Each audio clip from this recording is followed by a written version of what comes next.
ఒక time table పెట్టుకున్నప్పుడు ఆ టైం టేబుల్ ప్రకారం పనిచేయాలా. ఏందబ్బా ఒక వారం రోజుల నుంచి మైండ్లో పిచ్చి పిచ్చి ఆలోచనలు వస్తున్నాయి. గోవా పోవాలని, పేకాట ఆడాలని, తాయి మసాజ్ చేయించుకోవాలని, ఫ్రెండ్స్తో కలిసి మందు కొట్టాలని, అసలు పిచ్చి పిచ్చి ఆలోచనలు అన్నీ కూడా. ఏమండి నన్ను క్షమించండి, పని ఒత్తిడిలో పడి అసలు మీ సంగతే మర్చిపోయానండి. Round 1.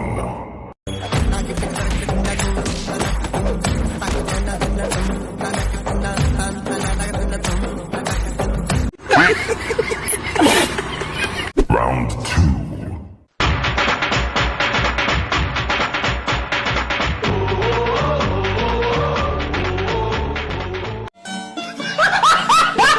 ఇప్పుడు చూడు మైండ్ అంత ఫ్రెష్గా ఉందో, బాధ్యత ఉండక్కర్లా, క్రమశిక్షణ ఉండక్కర్లా. వారం గ్యాప్ ఇస్తే ఏంది పరిస్థితి? ఒక టైం టేబుల్ పెట్టుకున్నప్పుడు ఆ టైం టేబుల్ ప్రకారం పనిచేయాలా. మైండ్ అంతా ఫ్రెష్గా ఉంది ఇప్పుడు. ఓకే, నేను ఆఫీస్కి వెళ్ళి వస్తా. Bye bye.